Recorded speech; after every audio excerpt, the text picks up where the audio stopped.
మేడా రాకతో వైసీపీలో ముసలం రేగింది. రాజంపేట సీటు మేడా మల్లికార్జున్ రెడ్డికి అని ప్రచారం జరగడంతో అమర్నాథ్ రెడ్డి అనుచరులు భగ్గుమంటున్నారు. ఇన్నాళ్లు పార్టీని అంటిపెట్టుకుని ఉన్న అమర్నాథ్ రెడ్డిని కాదని మేడాకు టికెట్ ఇస్తే సహించేది లేదని తెగేసి చెప్తున్నారు. ఈ నెల 31 వరకు వేచి చూద్దామని, ఆ తర్వాత నిర్ణయం తీసుకుంటామని అంటున్నారు.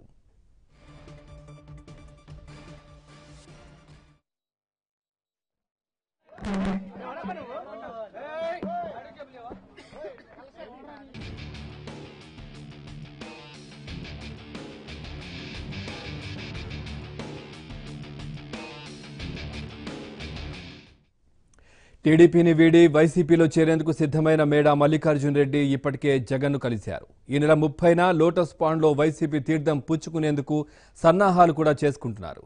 ఈ క్రమంలో రాజంపేట వైసీపీ సీటుని మాజీ ఎమ్మెల్యే ఆకెపాటి అమర్నాథ్ రెడ్డికి కాకుండా మేడకే ఇస్తారనే ప్రచారం జరుగుతోంది. ఈ నేపథ్యంలో జగన్ని కలిసిన అమర్నాథ్ రెడ్డికి ఎటువంటి హామీ రాలేదు. పార్టీ కోసం మనందరం కష్టపడదాం, అమర్నాథ్ తోడుగా నీడగా నిలబడదాం, పార్టీ ఆదేశంలో కూడా మనం పోరాడదాం. ఆయనతో కూడా మనం ఒకటి క్రమశిక్షణ సైనికులో పనిచేద్దాం. ఈ ఎన్నికలు ఒక క్లిష్ట పరిస్థితి ఎన్నికలు జరుగుతున్నాయి. మన జగనన్న తోడుగా అమరన్న ఏ నాళ్ళు ఎలా ఉన్నాడు ఆ కుటుంబానికి, ఖచ్చితంగా మీకు కూడా తోడుగా ఆయన ఉంటాడు. ఆయన ఇప్పుడే చెప్పడం జరిగింది మీకు అందరికీ. కార్యకర్తల పిలుపు ఏ విధంగా ఉందో అదే విధంగా వహిస్తాను, మీ ఆదేశాల ప్రకారం నేను ఉంటానని కూడా చెప్పడం జరిగింది అమరన్న ఇప్పుడే.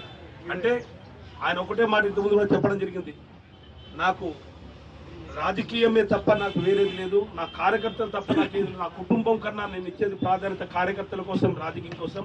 నా నిర్ణయం అనేది ఏది తీసుకునే కూడా మీతో పాటే తీసుకుంటాను, నా కుటుంబ సభ్యులతో కాదని కూడా ఇప్పుడే చెప్పడం. కాబట్టి వేచి చూద్దాం, ప్రయత్నం చేద్దాం, మన ప్రయత్నంలో సఫలమవుతామనే ఒక నమ్మకంతో మనందరం ముందుకెళ్దాం.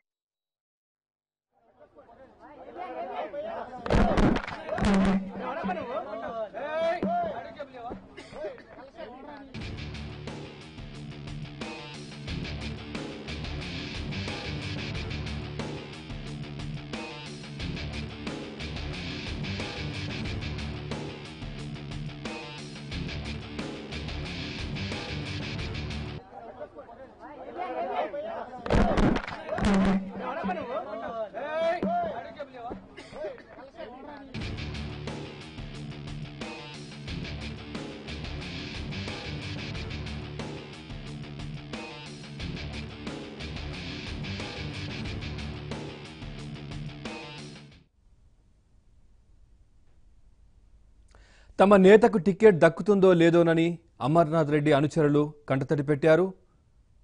ఇక అమర్నాథ్ రెడ్డికి సంఘీభావం ప్రకటించారు. తమ నేతకు టికెట్ దక్కుతుందో లేదోనని ఆవేదన వ్యక్తం చేస్తున్నారు. తమను ఎన్నో రకాలుగా ఇబ్బందికి గురి చేసిన మేడాకు టికెట్ ఇస్తే సహించమని తేల్చి చెప్పారు.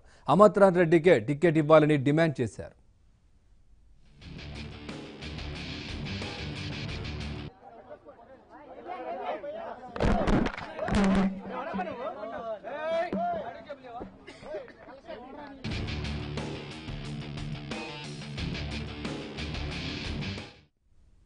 దీనిపై మరింత సమాచారాన్ని మా కడప కరెస్పాండెంట్ శ్రీనివాస్ అడిగి తెలుసుకుందాం. శ్రీనివాస్, చెప్పండి, మేడా రాకపై అమర్నాథ్ రెడ్డి అనుచరులు ఏమంటున్నారు? పవన్, రాజంపేట వైసీపీలో మేడా టికెట్ కేటాయించడంపై మాజీ ఎమ్మెల్యే అమర్నాథ్ వర్గీయులు సీరియస్ కావడం జరిగింది. ఈ నెల 31వ తేదీ లోపల అమర్నాథ్ మేడా పార్టీలో అధికారికంగా చేరే అవకాశం ఉన్నందున ఒక్కొక్క రోజు నిన్నటి నుంచి కూడా స్పీడప్ చేశారు యువతల వర్గీయులంతా కూడా. మొదటి నుంచి కూడా వైఎస్ కుటుంబ అత్యంత సన్నిధిగా ఉన్న అమర్నాథ్ రెడ్డికి ఈ రోజు టికెట్ కేటాయించుకోవడం దారుణం, ఎటువంటి పరిస్థితులు ఒప్పుకునే ప్రసక్తే లేదని చెప్పి మిడ్ నైట్ కూడా వీళ్ళందరూ కూడా తన వర్గీయులు అమర్నాథ్ వర్గీయులు సమావేశం అయ్యి మనకు తెలిసింది. ఈ నేపథ్యంలో వారు ఎటువంటి పరిస్థితుల్లో చాలా మంది కూడా ముస్లిం సోదరులు, తెలుగు మొత్తం హిందువులు మొత్తం అందరూ కూడా ఇప్పటికి కూడా మళ్ళా సమావేశం అవుతున్నారు. ఎటువంటి పరిస్థితుల్లో మేడాకు టికెట్ కేటాయిస్తూ ఒప్పుకునే ప్రసక్తే లేదు. ఒకవేళ డబ్బులు కూడా టాపిక్ వచ్చింది అక్కడ సమావేశం అయినట్టు మనకు తెలుస్తుంది. ఒకవేళ డబ్బులు మీకు ఎన్నికల ఖర్చు తక్కువ వచ్చినా కూడా మేమే సందాలేసి ఎన్నికల ఖర్చు ఎంతైనా సరే పెట్టుకుంటాం, కానీ ఎటువంటి పరిస్థితుల్లో డబ్బులు మేడాకున్నాయని చెప్పి మీకు డబ్బులు లేవనే చులకన భావం కూడా కొంత అధిష్టానం ఉందని మనకు తెలుస్తుంది. ఆ భావం వద్దు, మేమే డబ్బులు పెట్టుకుంటాము, ఎంతైనా సరే ఇతనికే అమర్నాథ్ రెడ్డికే మీకే టికెట్ కేటాయించాలనేది రాత్రి మిడ్ నైట్ ఈ రోజు ఉదయం కూడా తేల్చి చెప్పి తెలుస్తుంది. అలాగే కన్వీనర్ కూడా కడప మేయర్ కూడా సురేష్ బాబు వెళ్లారు, ఆయన కూడా అదే విధంగా చెప్తున్నారు. ఇంకా జగన్ తో కలుస్తాము, తప్పకుండా ఆయన టికెట్ ట్రై చేస్తామని చెప్తున్నారు. అయితే ఒక కోణంలో మాత్రం రాజంపేటలో ప్రస్తుతం అయితే ముందే గతంలో మేడా తెలుగుదేశంలో ఉన్నప్పుడు తమకు చాలా ఇబ్బంది పెట్టారని, వీళ్ళ వర్గీయులందరినీ చాలా ఇబ్బంది పెట్టారని అది కూడా గుర్తుకుందని చెప్పి, అయితే ఇక్కడ మాత్రం వాళ్ళ ఇబ్బందులు పక్కన పెట్టినా కూడా పార్టీలో అమర్నాథ్ రెడ్డి చేసినంత అయితే ఎవరు చేయలేదు వైసీపీకి, వాళ్ళ కుటుంబానికి, వైఎస్ కుటుంబానికి. కాబట్టి మొదటి నుంచి నమ్ముకుని ఉన్న అమర్నాథ్ రెడ్డికి టికెట్ కేటాయించడం అనేది గట్టిగా నొక్కి చెప్తున్నారు. ఇప్పటికే అదే వివాదం నడుస్తుంది. Pawan, right, thank you Srinivas.